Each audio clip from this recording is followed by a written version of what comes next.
Hello दोस्तों, अपक्रू के CSC academy पर मैं आशीष आप लोग का स्वागत करता हूं पुनः। देखिए, जैसा कि आप लोग देख रहे हैं कि अगर आप लोग विजिट किए होंगे चैनल पे, तो आप लोग को फिजिक्स सामान्य भौतिकी के 3 पार्ट मैंने क्वेश्चन के माध्यम से आपको दिए हैं। ये चौथा पार्ट आप लोग के लिए इम्पोर्टेंट है। मैं जितने पार्ट दे रहा हूँ, जितने भी पार्ट मैंने आप लोग को दिया है, वो सारे इम्पोर्टेंट क्वेश्चन ही हैं। और ऐसे क्वेश्चन हैं, जैसे मैंने क्वेश्चन ऐसे चूज किए हैं कि जो इनके अराउंड पे इनके लैंग्वेजेस को बदल के कई बार ऐसे ही क्वेश्चन पूछे गए हैं। तो अगर आप ऐसे क्वेश्चन देखते हो तो वो सिर्फ वो एक क्वेश्चन ना हो गए, कम से कम ये मान के चलिए कि बदल बदल के थोड़ा थोड़ा चेंजेस करके कई बार पूछा गया है। तो आपको काफ़ी बेनिफिशियल होगा आपके लिए। ठीक है, चलिए हम लोग अगला पार्ट को आगे डिस्कस करते हैं। देखिए, पहला क्वेश्चन क्या है। पहला क्वेश्चन आपका है, एक स्वस्थ मनुष्य के शरीर का ताप कितना होता है। ठीक है, एक स्वस्थ मनुष्य के शरीर का ताप कितना होता है, ये है आपका क्वेश्चन। ठीक है,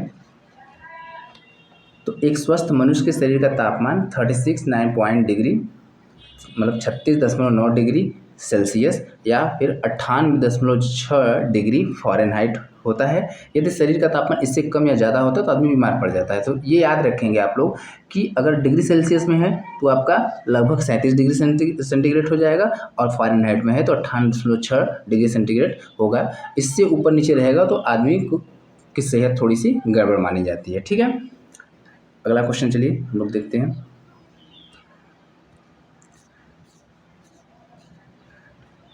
दूसरा क्वेश्चन क्या कह रहा है, ठंडे देशों में पारा के स्थान पर अल्कोहल को तापमापी के रूप में क्यों वरीयता दी जाती है। तापमापी के रूप में क्यों वरीयता दी जाती है। ठीक है, देखिए क्या कह रहा है, अल्कोहल का द्रवांक निम्नतर होने के कारण ठंडे स्थानों पर इसका हिमांक हो जाएगा। हिमांक यहाँ पर ग की जगह क होगा। ठीक है, तो अल्कोहल का जो द्रवांक होता है, द्रवांक मतलब उस द्रव पे बने रहने की जो उसका पॉइंट होता है वो काफ़ी न्यूनतम होता है। मतलब वो 0 डिग्री से नीचे भी अल्कोहल द्रव में बना रहता है। ठीक है, इसलिए तो ठंडे स्थानों पर इसका हिमांक भी काफ़ी नीचे चला जाए। अब सोचिए कि जो लिक्विड 0 डिग्री सेंटीग्रेड के नीचे भी अगर लिक्विड में बना रहेगा तो उसको अगर बर्फ़ में जमाएंगे तो उसके लिए और ज़्यादा नेगेटिव में टेम्परेचर को ले जाना पड़ेगा। इसलिए इसका हिमांक भी काफ़ी क्या होता है, हिमांक भी काफ़ी नीचे होता है। जिससे एक मिस्टेक और माफ़ कीजिएगा, यहाँ इस क्वेश्चन में थोड़ी सी मिस्टेक हो गई, यहाँ पर शून्य रहेगा। ठीक है, ये शून्य डिग्री। ठीक है, तो यहाँ पर हिमांक काफ़ी नीचे होता है, जिससे शून्य से काफ़ी कम तापमान पर जाने पर भी यह द्रव अवस्था में बना रहता है। वही जो मैंने आपको ऊपर बताया। ठीक है, यही कारण है कि ठंडे देशों में पारे के अपेक्षा अल्कोहल तापमापी बेहतर होता है। ठीक है, आप लोग बस इतना याद रखिए कि जहाँ ठंडे देश हैं वहाँ पर पारे का इस्तेमाल इसलिए नहीं किया जा सकता क्योंकि उसका जो हिमांक है वो काफ़ी ऊपर होता है, मतलब वो जल्दी जम जाता है। इसलिए हम लोग अल्कोहल का यूज करते हैं क्योंकि वो काफ़ी माइनस में टेम्परेचर जाने पर भी वो जमता नहीं है। ठीक है, इसलिए हम लोग उसका यूज करते हैं। बस यहाँ पर थोड़ा सा मिस्टेक है, आई एम सॉरी, आगे से देखेंगे कि ये ना हो। चलिए नेक्स्ट क्वेश्चन देखते हैं। नेक्स्ट क्वेश्चन क्या है आपका, स्वचालित इंजनों हेतु निम्नलिखित में से कौन सा एक हिमरोधी के तौर पर प्रयुक्त होता है। हिमरोधी मतलब जो बर्फ को न जमने दे। तो स्वचालित इंजन की बात कर रहा है, ध्यान दीजिए, यहाँ पर स्वचालित इंजन की बात कर रहा है। तो इसका आंसर हो जाएगा आपका एथिलीन ग्लाइकॉल। यहाँ पर ग्लाइकॉल होगा। ठीक है, तो एथिलीन ग्लाइकॉल का इस्तेमाल किया जाता है। देखिए स्वचालित इंजनों में एथिलीन ग्लाइकॉल का प्रयोग हिमरोधी के रूप में किया जाता है। जब जल के साथ एथिलीन ग्लाइकॉल को मिलाया जाता है तो हिमांक 0 डिग्री सेंटीग्रेड से घट जाता है। हिमांक मतलब तब क्या है, जो 0 डिग्री सेंटीग्रेड पे ये बर्फ जम जाता था, एथिलीन ग्लाइकॉल के मिलाने के बाद वो क्या हो जाएगा, माइनस में चला जाएगा। कहाँ चला जाएगा, वो माइनस में चला जाएगा, जिससे ठंडे देशों में स्वचालित इंजनों में पानी नहीं जमता। पानी क्यों जमेगा, उसमें हम एथिलीन ग्लाइकॉल को मिला दिए तो उसका जो हिमांक है वो और ज़्यादा नेगेटिव हो गया, और ज़्यादा माइनस में हो गया, और ज़्यादा नीचे चला गया, तो नहीं जमता। ठीक है, इसलिए एथिलीन ग्लाइकॉल को मिलाते हैं। ठीक है, अगला क्वेश्चन देखिए।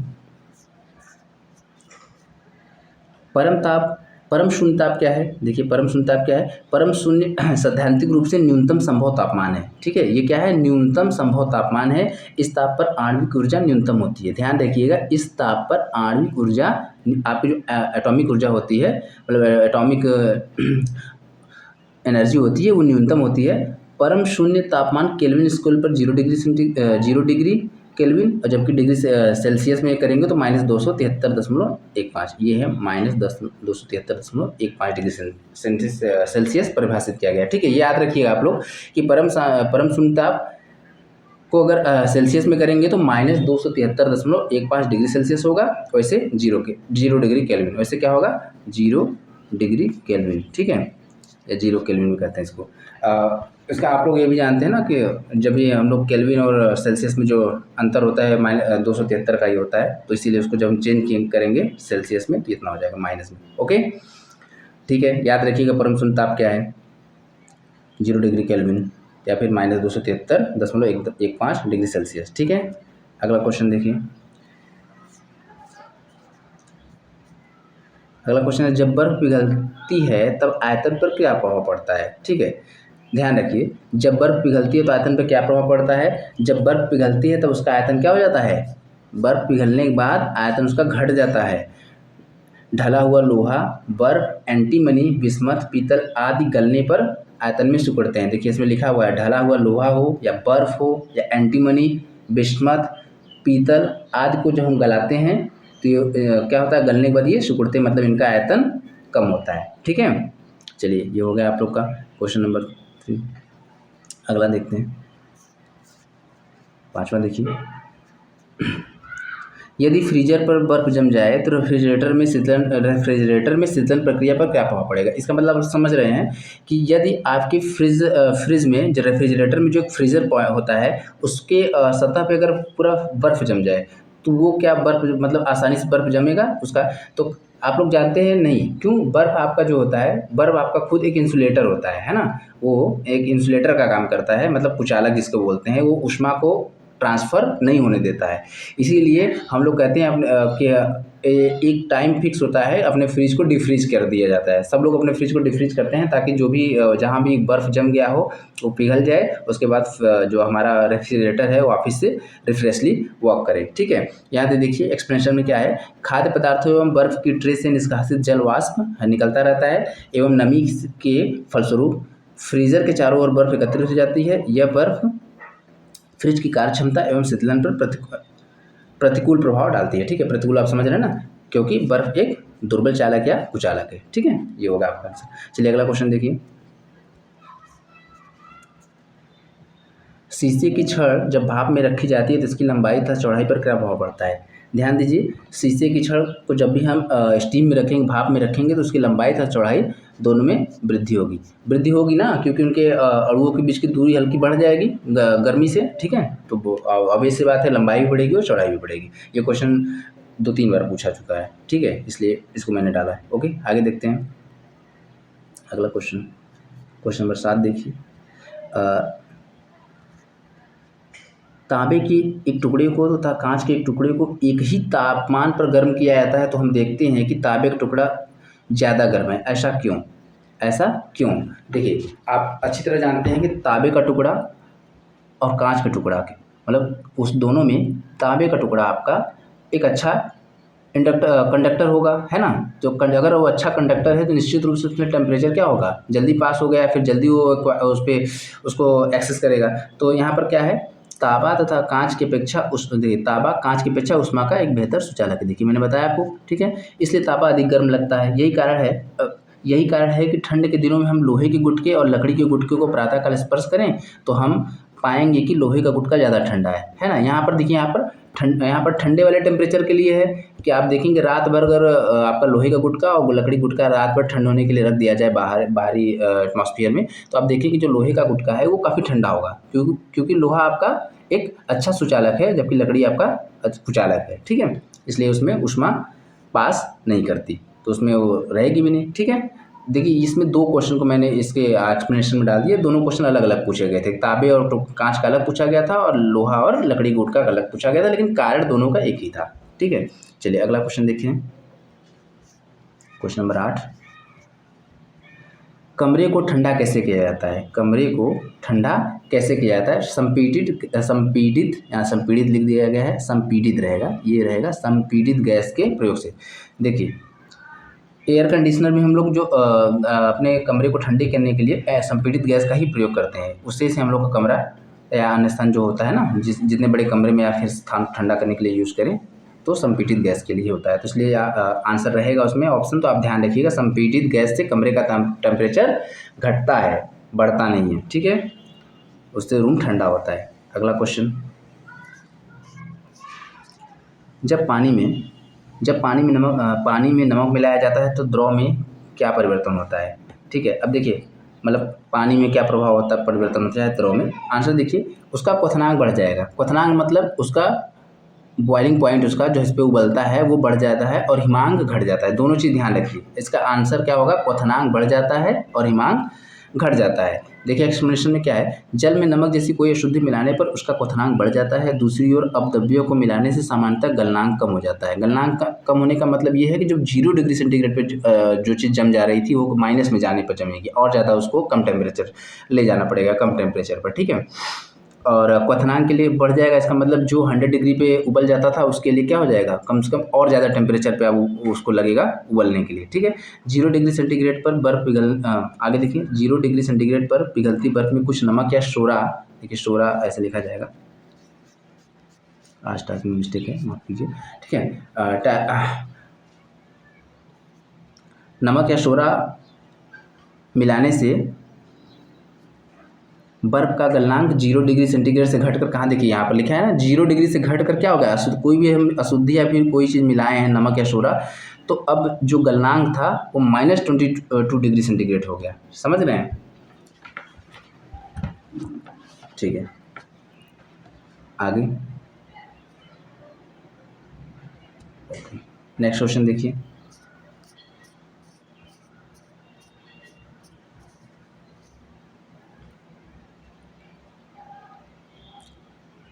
ऊंचाई बढ़ने के साथ साथ जल के क्वथनांक पर क्या प्रभाव पड़ता है? यहाँ पर ऊंचाई बढ़ने के साथ साथ जल के क्वथनांक पर क्या प्रभाव पड़ता है? आप लोग अच्छी तरह, एक क्वेश्चन हमेशा पूछा गया होगा, पहाड़ों पर खाना देर में क्यों पकता है? बिल्कुल इसी से संबंधित है। देखिए पृथ्वी की सतह से बढ़ती ऊंचाई के अनुपात में वायुमंडलीय दाब घटता जाता है। और फिर से बात है, देखिए हम लोग का जो वायुमंडलीय दाब है वो अगर हम लोग वर्टिकली देखें तो इस तरह के लगता है एक पर यूनिट एरिया पे, तो ऐसे ही लगता है। अगर हम देखिए अभी इतने ऊपर का प्रेशर लग रहा है ना, अगर हम लोग अब यहाँ पहुँच गए तो अब जो मान लीजिए वर्टिकल जो प्रेशर है अब इतना ही बचा तो प्रेशर कम हो जाएगा, ऐसे यहाँ पहुँचते जाएंगे तो प्रेशर कम होता जाएगा, है ना। तो जैसे अगर वर्टिकली जो ये कॉलम होता है इसकी लंबाई घटती जाती है, ऐसे ही हम लोग वायुमंडलीय प्रेशर को मेजर करते हैं, दाब को। तो कुल मिला के ये है कि जैसे जैसे हम लोग ऊंचाई ऊपर बढ़ते हैं तो वायुमंडलीय दाब घटता जाता है, और वायु के घटते दबाव के कारण जल का क्या होता है, क्वथनांक भी घट जाता है। क्वथनांक घट जाने का मतलब क्या है कि जब हम ऊपर जाते हैं तो जो 100 डिग्री सेंटीग्रेड पर जो हमारा खाना उबलने लगता था वो और जल्दी उबलने लगेगा। और ये आप जानते हैं कम टेम्परेचर पर खाना उबलेगा तो उसमें ऊष्मा की मात्रा कम होगी तो खाना देर में पकेगा, ठीक है ना, इसलिए। अगला क्वेश्चन देखिए, क्वेश्चन नंबर 11, देखिए आगे प्रेशर कुकर वाला भी क्वेश्चन। प्रेशर कुकर में खाना जल्दी कैसे पक जाता है? ठीक है, अब प्रेशर कुकर में खाना जल्दी कैसे पक जाता है? तो प्रेशर कुकर में खाना इसलिए जल्दी पक जाता है क्योंकि उच्च दाब के कारण। अब हम लोग क्लोज सिस्टम की बात कर रहे हैं, प्रेशर कुकर को हम लोग क्या कर दिया है, क्लोज कर दिया है ना, यहाँ से सीटी लगा के इसको क्लोज कर दिया है। तो उच्च दाब के कारण क्या होता है, क्वथनांक में वृद्धि हो जाती है। क्वथनांक में वृद्धि होने का मतलब वहाँ पर देखिए हम लोग ऊपर जब ले जा रहे थे ऊंचाई के साथ तो क्वथनांक में कमी आ रही थी, लेकिन यहाँ पर क्वथनांक क्या हो रहा है, वृद्धि। अब क्वथनांक वृद्धि होने का ये मतलब है जो चीज़ें हमारे 100 डिग्री सेंटीग्रेड पर उबल रही थी, 100 डिग्री सेंटीग्रेड पर उबल रही थी, वो 100 से ज़्यादा पे उबलेगी। मतलब मान के चलिए 110 हो गया या 120 हो गया, है ना, डिग्री सेंटीग्रेड। अब ऑब्वियस सी बात है, आप ज़्यादा टेम्परेचर पे कोई खाना उबलेगा तो ऊष्मा की मात्रा क्या हो जाएगी, बढ़ जाएगी, ऊष्मा खाना बढ़ जाएगी तो चीज़ें जल्दी पकेंगी, ठीक है। ये होता है आंसर, समझ गए आप लोग, ठीक है। नेक्स्ट क्वेश्चन देखिए, देखिए ये भी है, कई बार पूछा है। प्रेशर कुकर में हैंडल किसका लगा होता है? हैंडल किसका लगा होता है मतलब कि हैंडल में जो ब्लैक कलर का या फिर कोई और कलर का जो प्लास्टिक या फिर कुछ बना रहता है वो किसका मतलब मटेरियल क्या होता है। तो प्रेशर कुकर में या खाना बनाने के बर्तनों में लकड़ी या एबोनाइट, देखिए लकड़ी तो अब बहुत कम मिलेगा, आपको याद करने वाली चीज़ें एबोनाइट है, ठीक है। एबोनाइट के हैंडल लगाए जाते हैं क्योंकि लकड़ी या एबोनाइट उष्मा की कुचालक होती है, ठीक है। उष्मा कुचालक होती तभी लगा रहता है, हम लोग पकड़ते हैं तो हम लोग जलते नहीं। एबोनाइट मजबूत होता है इसलिए इसका प्रयोग ज़्यादा किया जाता है, ठीक है। क्वेश्चन नंबर 13 देखिए क्या कह रहा है। क्वेश्चन नंबर देखिए 13 क्या कह रहा है, क्वेश्चन इसमें आ गया है। जल के आयतन में क्या परिवर्तन होगा यदि तापमान 9 डिग्री सेंटीग्रेड से गिरकर 2 डिग्री सेंटीग्रेड तक कर दिया जाता है। देखिए अगर ये क्वेश्चन आपने पिछला वाला वीडियो देखा होगा तो आपको अच्छे समझ में आएगा होगा। मैंने एक चीज़ बताया था आप लोग को कि एक ग्राफ बताया था, ये मैंने ये बताया था कि जल का जो घनत्व है वो मैक्सिमम किस पे होता है, 4 डिग्री सेंटीग्रेड पे। जल का जो घनत्व है वो मैक्सिमम किस पे होता है, वो 4 डिग्री सेंटीग्रेड पे। उससे नीचे पहले कम पे रहेंगे तो भी उसका घनत्व क्या होगा, घटेगा, और फिर आगे बढ़ेंगे तो भी घनत्व घटेगा। ये होता है ग्राफ जल के घनत्व का। और हम ये भी जानते हैं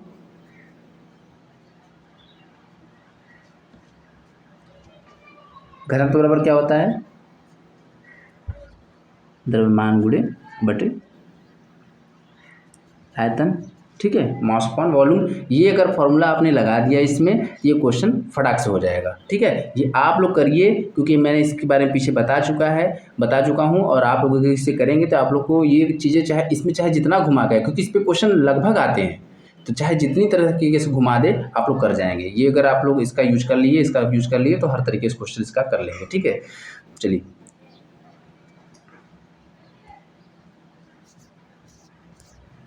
मैं इसका आंसर बता रहा हूँ। जल का आयतन पहले घटेगा बाद में बढ़ेगा, निश्चित रूप से पहले घटेगा बाद में, क्योंकि वो 10 डिग्री से, यह ध्यान रखिए कहाँ से आ रहा है, वो 10 डिग्री से या 9 डिग्री से हम यहाँ पर 4 डिग्री का बताए हैं, या 9 डिग्री से फिर आ रहा है 2 डिग्री तक, 9 से 2 डिग्री तक, तो अब बीच में 4 पड़ेगा, ठीक है। तो इसीलिए पहले घटेगा बढ़ेगा, वो किस फार्मूले से होगा, आयतन के फार्मूले से होगा। आप जरूर देखिए, इसको जरूर कीजिए। इसका आंसर मैं आपको जरूर बता दिया, लेकिन ये अगर आप अपने से करेंगे तो आपको हमेशा के लिए आपका कन्फ्यूजन दूर हो जाएगा, ठीक है। चलिए आगे बढ़ते हैं हम। अगला क्वेश्चन 14 क्वेश्चन देखिए क्या कह रहा है। जब किसी बोतल में पानी भरा जाता है और उसे जमने दिया जाता है तो बोतल टूट जाती है, ऐसा क्यों होता है। ये भी देखिए वही है, जब किसी बोतल में, अब आयतन बढ़ेगा तो बोतल टूटेगा ही ना भाई, ठीक है। तो जब किसी बोतल में पानी भरा जाता है तो उसमें बर्फ़ जमने पर बोतल टूट जाती है बिल्कुल। 0 डिग्री सेंटीग्रेड पर जब हम पानी बर्फ़ के रूप में परिवर्तित होता है तो उसका आयतन क्या हो जाता है, बढ़ जाता है। इसलिए आंतरिक दबाव सीमा से अधिक होने की वजह से बोतल टूट जाती है। बहुत ईजी है, ठीक है। इसको बस आप याद रखिए, आयतन बढ़ेगा तो बोतल टूट जाता है आयतन बढ़ने की वजह से, ठीक है।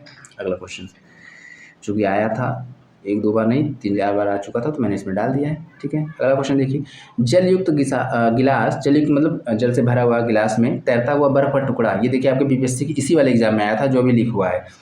टुकड़ा जब गलता है तो पानी के स्तर पर क्या प्रभाव पड़ता है, आई थिंक ये क्वेश्चन आया था, ठीक है। तो क्या प्रभाव पड़ेगा भाई, वो अपने पहले से अपने प्लॉन नियम का फॉलो कर रहा है तो जितना पिघलेगा उतना स्पेस एक्वायर कर लेगा, है ना। तो क्या प्रभाव पड़ेगा, कोई प्रभाव नहीं पड़ेगा, ठीक है। और मैंने देखा कि बहुत सारे एजुकेटर इसको घटा बढ़ा रहे थे, महान है पता नहीं कैसे, ठीक है। तो पानी के स्तर पर कोई प्रभाव नहीं पड़ेगा, ध्यान रखिए, ठीक है। आयतन क्यों, क्योंकि आयतन पर भी कोई प्रभाव नहीं पड़ेगा, इसलिए पानी के स्तर पर भी कोई प्रभाव नहीं पड़ेगा। चलिए ये इसलिए दे दिया था कि आया था इस बार, ठीक है। चलिए अगला क्वेश्चन देखिए, क्वेश्चन नंबर 16 क्या कह रहा है, शीत प्रकोष्ठ आप लोग समझ रहे होंगे, कोल्ड स्टोरेज की बात कर रहा है, में भंडारित फल अधिक समय तक चलते हैं, क्यों चलते हैं भाई बताइए। देखिए इसका आंसर ये होगा, देखिए उसमें जो ऑप्शन में आंसर है, क्योंकि श्वसन की दर घटा दी जाती है। अब श्वसन की दर किसकी घटा दी है तो एक्सप्रेशन देखते हैं। हम लोग जानते हैं कि जो हमारे फल होते हैं या सब्जियां होते हैं, ये तोड़े जाने के बाद भी श्वसन करते रहते हैं, ठीक है। तोड़े जाने के बाद भी इनमें श्वसन क्रिया चालू रहता है। इसी वजह से ये क्या होते हैं, कच्चे से पक्के और पक्के से क्या होते हैं, खराब, है ना। ये कारण होता है इसमें श्वसन की दर चलती रहती है, ठीक है।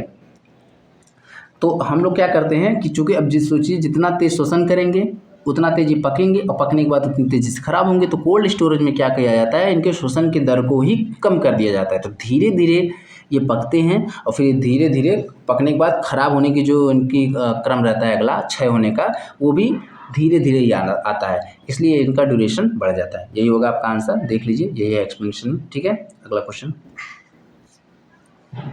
याद रखिएगा इस क्वेश्चन में बस कि इसमें श्वसन की दर इसमें क्या करते हैं, घटा देते हैं, और किसकी, खुद की नहीं, फलों की, फलों और सब्जियों की। ठीक है, याद रखिएगा। चलिए अगला देखिए,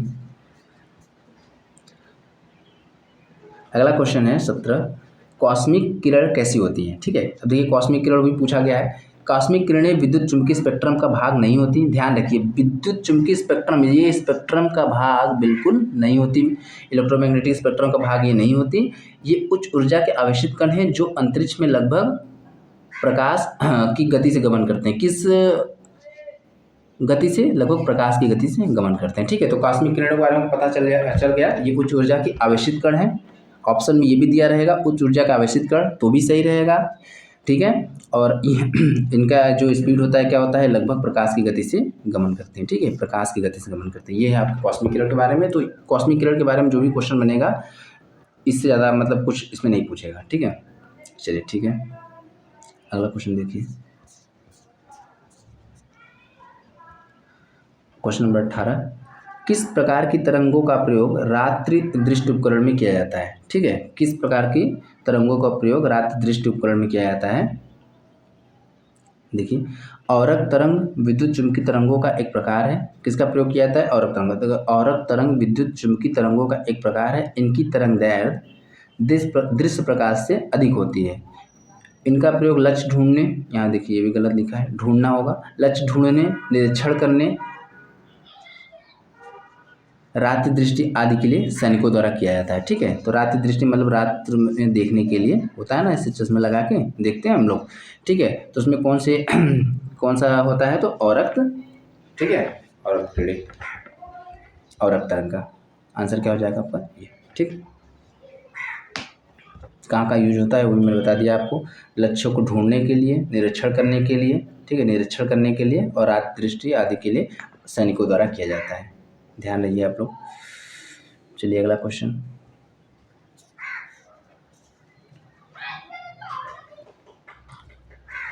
दूरसंचार के लिए कौन सी तरंगें प्रयोग की जाती हैं। दूरसंचार में सूक्ष्म तरंगों, माइक्रोवेव का प्रयोग किया जाता है। सूक्ष्म तरंगों या माइक्रोवेव, अंग्रेजी में इसको माइक्रोवेव बोलते हैं, इनका प्रयोग किया जाता है। ठीक है, दूरसंचार के लिए। चलिए अगला क्वेश्चन देखिए, 20वां क्या है,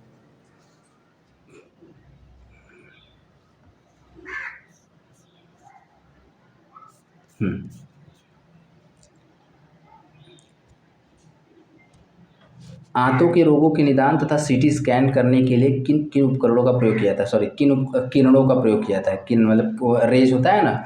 देखिए ये दो अलग अलग क्वेश्चन थे, इसलिए मैंने इनको एक में कर दिया है, क्योंकि दोनों का जो आंसर है एक ही, एक्स किरण है। ठीक है, आंतों के रोगों के निदान के लिए, मतलब आंत में जो रोग होता है उनके निदान के लिए, और सीटी स्कैन में भी जिनका प्रयोग होता है वो कौन सी होती हैं, एक्स किरणें होती है। कौन सी होती है, एक्स किरणें होती है। ठीक है, यहाँ पर दिया देखिए, एक्स किरणें एक प्रकार का विद्युत चुम्बकीय विकिरण है। यह चिकित्सा में आंतों के रोगों के निदान के लिए तथा सीटी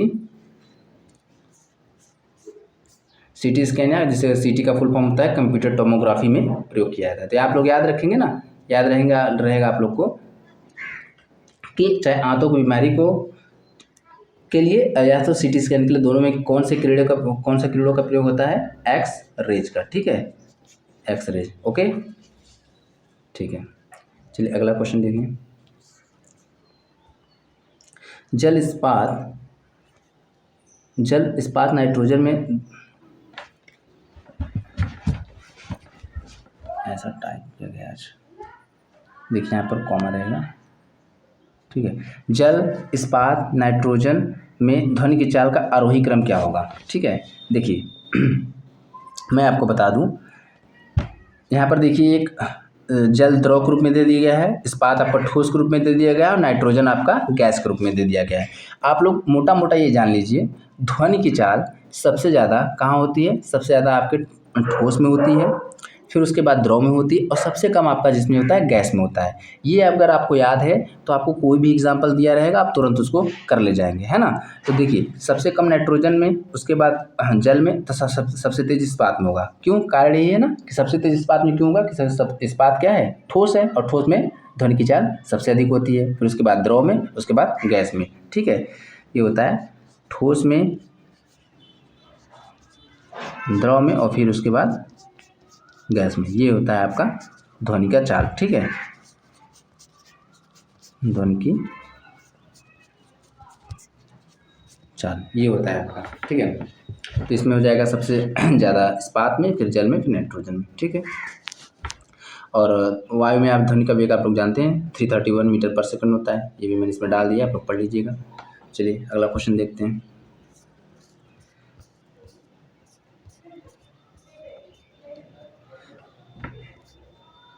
चलिए अगला क्वेश्चन देखिए क्या है। म्यूजिक कंसर्ट्स तथा सिनेमा हॉल में आवाज़ क्यों नहीं गूंजती? अब यहाँ पर कह रहा है कि म्यूजिक कंसर्ट जो होता है या फिर जो होता है ऐसे बड़े बड़े हॉल होते हैं, उसमें हम लोग सुनते हैं तो आवाज़ें गूंजती नहीं, चारों तरफ से दीवारें बंद रहती हैं और इतने बड़े बड़े साउंड्स लगे रहते हैं, फिर भी हम लोग को आवाज़ें नहीं गूंजती है ना। हम लोग सिनेमा घर में देख रहे कभी कभी क्या होता है, इतने तेज साउंड होता है लेकिन हम लोग बहुत क्लियरली सुनते हैं उसने क्या बोला।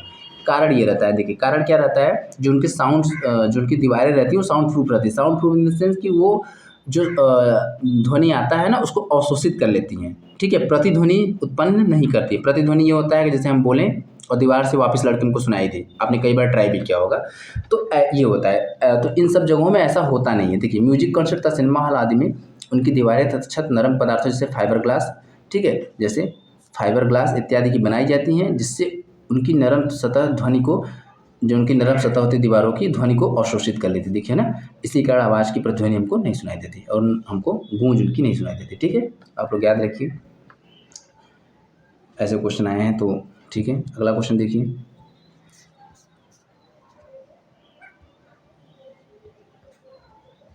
पराश्रव्य तरंगों का उपयोग कहाँ कहाँ किया जाता है? ठीक है, अब यहाँ देखिए पराश्रव्य तरंग आप बात समझ रहे हैं ना। पराश्रव्य तरंगे हुए जिनकी आवृत्ति क्या होती है 20,000 हर्ट्ज से ज़्यादा, है ना। एक अपश्रव्य होता है जो 20 हर्ट्ज से कम होता है, फिर उसके बाद श्रव्य होता है जो हम लोग के लिए होता है 20 हर्ट्ज से 20,000 हर्ट्ज तक, उसके बाद 20,000 हर्ट्ज से ज़्यादा होता है पराश्रव्य। ठीक है, उसी की बात कर रहा है कि उसका उपयोग कहाँ होता है। तो पराश्रव्य तरंग जिनकी आवृत्ति 20,000 हर्ट्ज से अधिक होती है, मनुष्य की श्रव्य क्षमता से परे होती है। ऑब्वियस सी बात है, हम लोग की लिमिट ही है 20,000 हर्ट्ज। ठीक है, इनका प्रयोग संकेत के रूप में, देखिए कहाँ का प्रयोग होता है, इनका प्रयोग संकेतों के रूप में, कीड़ों को नष्ट करने में, कपड़ों से धूल हटाने में, स्वचालित दरवाजों को नियंत्रित करने में, समुद्र की गहराई का नाप लेने में, ठीक है, समुद्र की गहराई का नाप लेने में और छिपी हुई वस्तुओं को खोजने में तथा द्रव को गर्म करने में तथा अन्य विविध चिकित्सीय अनुप्रयोग जैसे सोनोग्राफी इत्यादि के लिए किया जाता है। ठीक है, सोनोग्राफी इत्यादि के लिए किया जाता है। तो आप लोग को मैंने इतने एग्जाम्पल डाल दिए, अगर अलग अलग भी पूछेगा तो आप लोगों को अगर पता रहेगा, सोनोग्राफी में भी पराश्रव्य तरंग का है ना, किसी पदार्थ को ढूंढने में पराश्रव्य तरंग का है ना। देखिए कपड़े से धूल हटाने में पूछ लेगा कौन से तरंगों का उपयोग होता है, स्वचालित दरवाजों को नियंत्रित करने में पराश्रव्य, मतलब कभी कभी क्वेश्चन ऐसे होगा 4 दे देगा, उसमें पूछेगा किसमें पराश्रव्य की तरंगों का इस्तेमाल नहीं किया जाता, तो आपको पता होगा। 3 अगर आपको पता है तो चौथा अपने आप निकाल लेंगे। ठीक है, तो क्वेश्चन आपके ऐसे ही बनेंगे। ओके, चलिए आगे। अगला क्वेश्चन देखिए, क्वेश्चन नंबर 24। परध्वनिक जेट या सुपरसोनिक जेट की उड़ान से वायुमंडल के किस परत में बाधा उत्पन्न होती है? परध्वनिक जेट या सुपरसोनिक जेट की उड़ान से वायुमंडल के किस परत में, देखिए यहाँ पर पूछ रहा है वायुमंडल के किस परत में बाधा उत्पन्न होती है।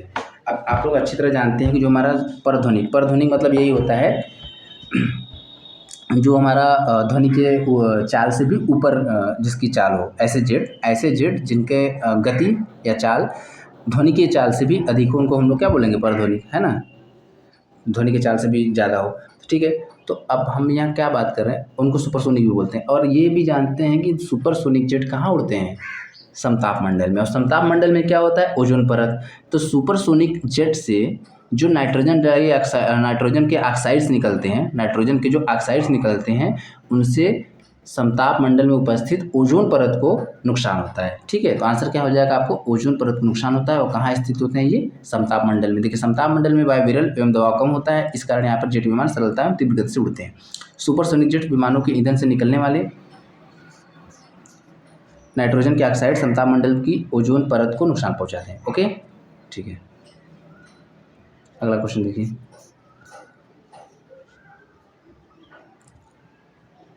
जब दो लोग आपस में बात करते हैं तब कितने डेसिबल ध्वनि उत्पन्न करते हैं, तो आपका आंसर क्या हो जाएगा, जब दो लोग आपस में बात करते हैं तो कितने डेसिबल ध्वनि की उत्पन्न होती है, तो लगभग 30 डेसिबल। कितना, लगभग 30 डेसिबल। ओके, लगभग 30 डेसिबल। और मैंने यहाँ पर देखिए कुछ और चीज़ें भी दे दी हैं। देखिए फुसफुसाहट की सीमा क्या है, पूछा गया है इसलिए मैंने दिया है। अभी हाल फिलहाल में यूपीपीसीएस से आरओ में भी ये चीज़ पूछा गया है मिलाने के लिए ऐसे डेसिबल। तो फुसफुसाहट का जो अपना रेंज है वो क्या है, 15 से 20 डेसिबल। साधारण बातचीत 30 से 60, ये हम लोग के लिए मानक भी है। गुस्से में बातचीत करने का थोड़ा सा हाइपर हो जाते हैं, चिल्लाने लगते हैं, 70 से 80। ट्रक मोटरसाइकिल का 90 से 95। यंत्र कारखानों के लिए 100 से 110। ऑर्केस्ट्रा के लिए बड़े बड़े साउंड लगे रहते हैं, आप लोग जानते ही हैं, 120, 110, 120। और जेट विमान का सबसे ज़्यादा 140 से 150। ठीक है, ये आप लोग को याद रहेगा, ये इससे क्वेश्चन आया है। ठीक है, इस बार, इसलिए मैंने इसको दे दिया है, आप लोग याद कर लीजिएगा। बाकी जब दो लोग बात करेंगे तो लगभग 30 डेसिबल उसकी सीमा होती है। ओके, चलिए नेक्स्ट क्वेश्चन देखिए।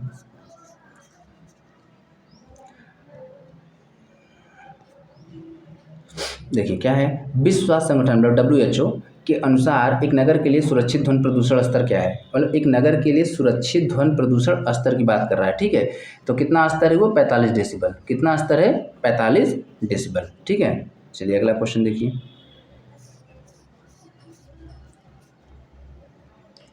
इंफ्रारेड, एक्स किरणें, रेडियो तरंगे और रक्त विकिरण में किसकी तरंग लंबाई सबसे अधिक है, किसकी पूछ रहा है, किसकी तरंग लंबाई सबसे अधिक है। तो देखिए मैंने यहाँ पर एक पूरा दे दिया है क्रम ही, आप लोग पढ़ लीजिए, याद कर लीजिए अच्छे से कि यहाँ पर सबसे ज़्यादा किसका होता है, रेडियो तरंग का होता है, फिर माइक्रोवेव का होता है, सूक्ष्म तरंगों का। ठीक है, फिर अवरक्त होता है, फिर दृश्य प्रकाश होता है, फिर पराबैंगनी होता है, फिर एक्स किरण होता है, सबसे कम होता है गामा किरणों का। ठीक है, सबसे कम तरंग लंबाई गामा किरण की होती है, याद रखिए। सबसे ज़्यादा किसकी होती है, रेडियो तरंग की। ठीक है, याद रहेगा आप लोग को, आई होप। चलिए अगला क्वेश्चन देखिए। सामान्य टीवी रिमोट कंट्रोल में उपयोग की जाने वाली तरंग कैसी होती है। देखिए सब अप्लाइड क्वेश्चन है, टोटल अप्लाइड क्वेश्चन। आजकल ऐसे ही क्वेश्चन आते हैं जो हम लोग दैनिक जीवन यूज करते हैं, उसी में क्वेश्चन बन रहा है ना।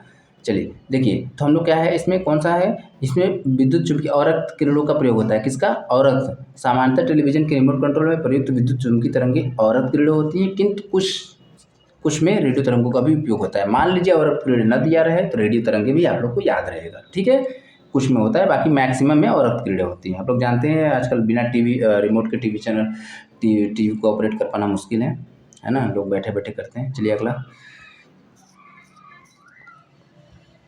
दूरदर्शन प्रसारण में चित्र, ये देखिए आपका आई होप का अंतिम क्वेश्चन होगा ये। दूरदर्शन प्रसारण में चित्र संदेशों का संचरण के लिए, चित्र संदेश मतलब चलचित्र के लिए साउंड का अलग होता है। ठीक है, तो यहाँ पर चित्र संदेश का बात कर रहा है, तो चित्र संदेशों का संचरण के किसके द्वारा होता है। देखिए आंसर में क्या दिया है, दूरदर्शन प्रसारण में ध्वनि संचरण के लिए आवृत्ति मॉडुलन। देखिए यहाँ पर ध्वनि संचरण का भी मैंने लिख दिया आंसर, आवृत्ति मॉडुलन होता है तथा चित्र संदेशों के लिए, चित्र संचरण के लिए क्या होता है, आयाम मॉडुलन। ठीक है, क्या हो जाता है, आयाम मॉडुलन। ये आपका चित्र के लिए हो जाएगा और ये आपका आवृत्ति हो जाएगा आपका ध्वनि संचरण के लिए। ठीक है, ये आप लोग अच्छे से देख लीजिएगा, याद कर लीजिएगा। आवृत्ति मॉडुलन का संबंध आपके ध्वनि संचरण से रहेगा और आयाम का किससे रहेगा, आयाम मॉडुलन का चित्र संदेश से।